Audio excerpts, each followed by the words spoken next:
kau akan jumpa Allah.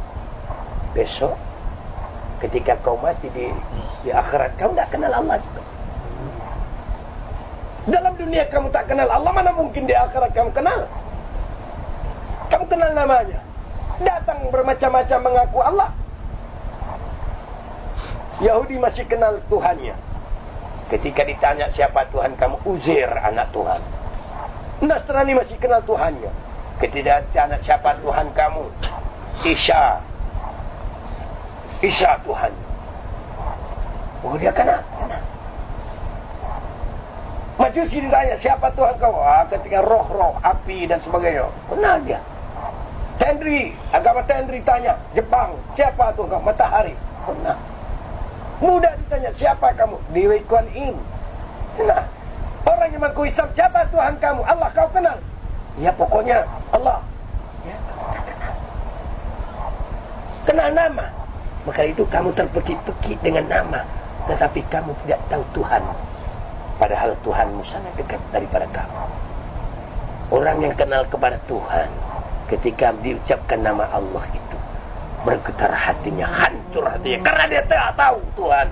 Orang yang tak tahu Tuhan, dibacakan nama Tuhan, dia tenang-tenang saja, karena memang dia tak kenal kepada Tuhan. Mana mungkin dia takut kepada Tuhannya?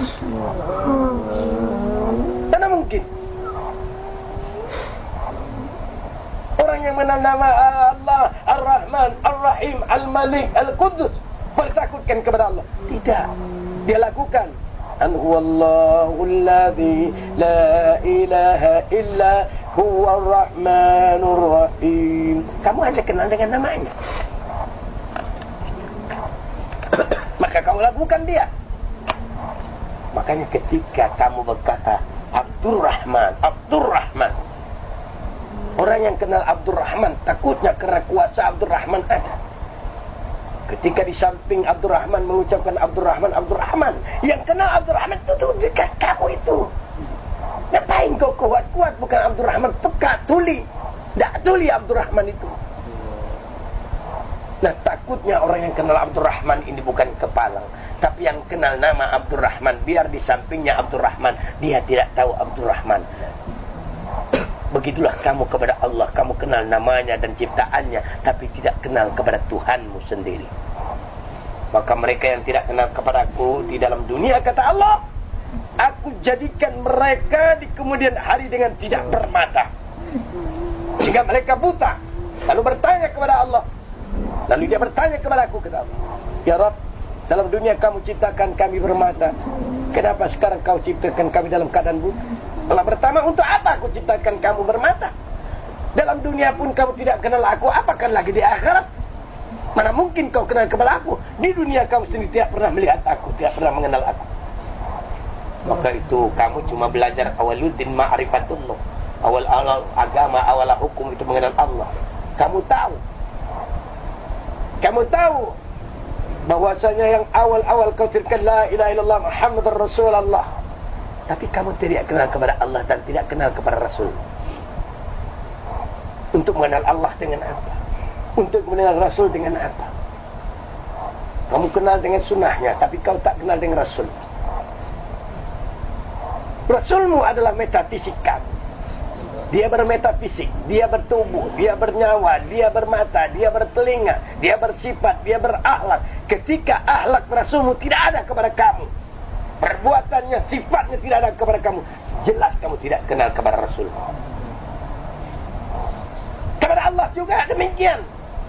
Ketika kau mengenal namanya, mengenal ciptaannya, tapi tidak mengenal yang menciptakannya, hanya mengenal namanya, kamu tidak dapat sebagai saksi yang menyatakan Allah tidak ada yang lain kecuali Allah. Ketika kau berkata la ilaha illallah, tidak ada yang ada kecuali Engkau ya Allah. Diriku pun tak ada, karena diriku Engkau yang punya. Hatiku Engkau yang punya, nyawa dan rahasia kepadaku Engkau yang punya. Tak ada aku. Mana aku? Aku pun mencari diriku, tak jumpa. Semua Engkau punya ya Allah. Ketika engkau telah paham semua itu Allah yang punya, sangat mustahil kau tidak mengenal Allah. Ketika sarung, tahu bahwa di dalam sarung ada pisau yang sama bentuknya dengan sarung, tetapi sarung bukan pisau. Tapi sarungnya dibikin oleh pisau, tapi pisau tidak akan dapat dibuat oleh sarung. Ketika sarung telah diciptakan oleh pisau, maka pisau bersemayam di dalam sarung. Bergerak sarung karena pisau, karena dia menutupi pisau.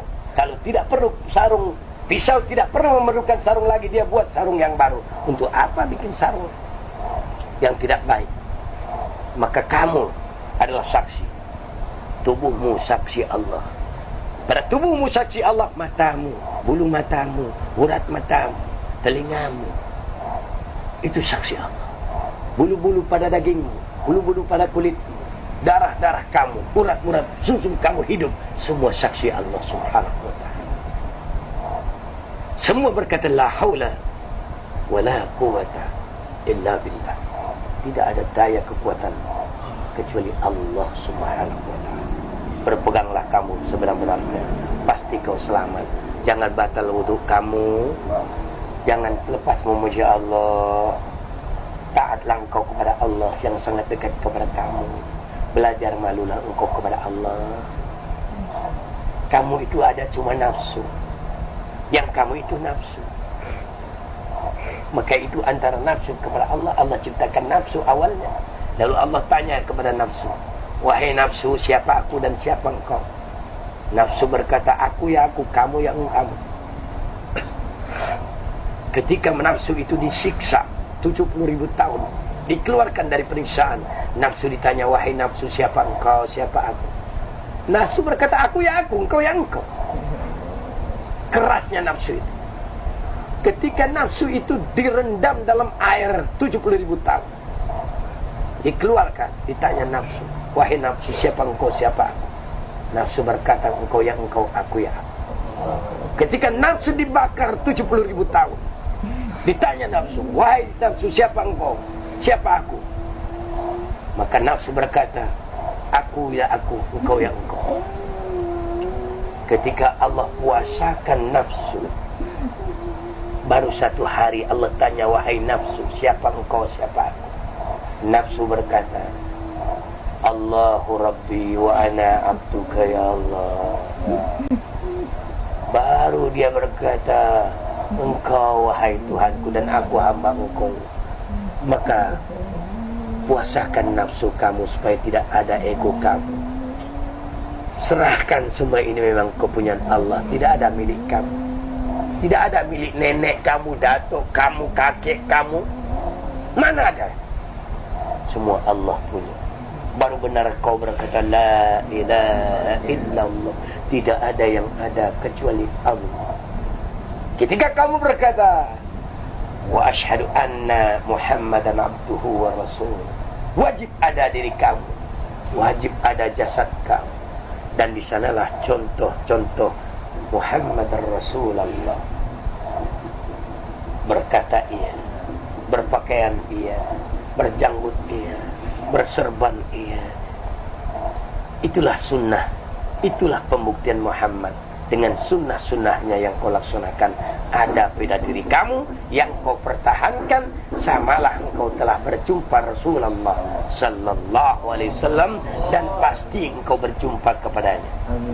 Amin ya rabbal alamin. Assalamualaikum warahmatullahi wabarakatuh.